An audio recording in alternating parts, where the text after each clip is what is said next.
So, as with anything I test, I'm going to run in them first. The Hoka Clifton 8. Let's see. What am I going to be looking for? How wide is the toe box? How soft are they versus how rigid my other shoes are? I'm pretty wrecked after racing Ironman Tulsa, so I need a nice, comfortable shoe. I'm looking for mileage. I'm looking for low, slow volume. More review to come. Let's see what we got. Hello runners, Nicholas Chase here, professional triathlete and shoe reviewer. Now, I've put the Hoka Clifton 8 through the paces. It's a brand new shoe. Previous version was a 7. What are we looking at here with the Clifton 8? So real quick, we went from 8.7 ounces on the 7 to a roughly 8.9 ounce shoe. While the foam on the bottom here is going to be 15% lighter than the 7, it made it up in the upper, which is a little bit more comfortable, soft, and especially this tongue, you can feel it. It's just really padded. So overall, top to bottom, dovetail heel, foot slides right in. The upper, incredibly soft. Even if you're just to wear them barefoot, it's a very, very soft shoe. This kind of upper mesh material, very breathable, but does grab a lot of water. If it rains, these shoes do get heavy, as any shoe does, but no drainage.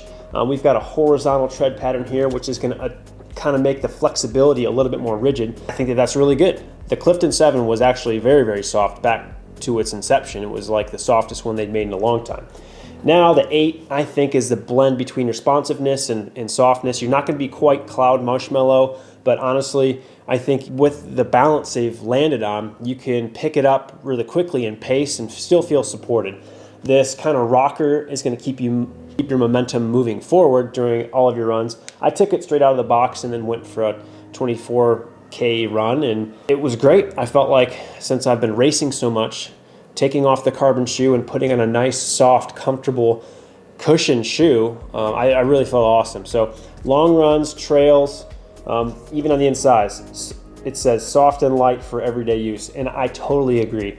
This is a shoe you'll rely on for mileage, for light tempo. You're gonna have a 5mm heel to toe drop, and this is gonna come in at around $130. So a very well-priced shoe that you can get a lot of mileage out of. As far as width goes, I have a really wide foot. I went with the normal 11.5.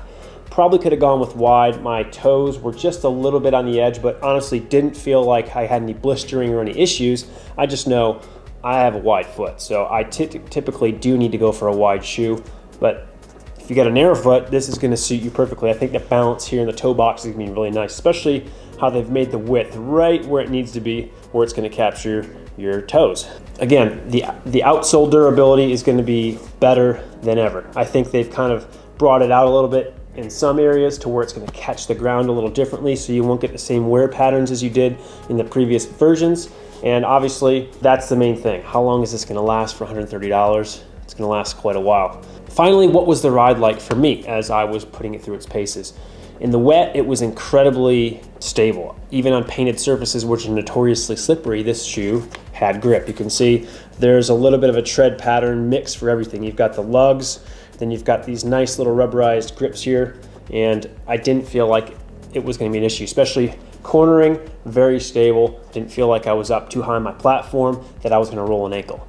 So that's kind of what you can expect from the Hoka Clifton 8. A reiteration from the 7. They didn't change a whole lot that is going to make you roll your eyes. I think they did achieve a perfect balance of cushion versus responsiveness, and that's really what I look for, because if I'm on a long, steady, slow run, sometimes at the end I do want to pick it up, and I don't want to feel like I'm carrying around a brick on my foot. So this shoe, responsive yet plush, soft, incredibly nice upper. So Hoka, great job. You didn't screw this shoe up by changing all this kind of stuff on it that we've grown to love, so thank you. The Hoka Clifton 8 is true to form, and I think everyone's going to be super impressed and happy with it.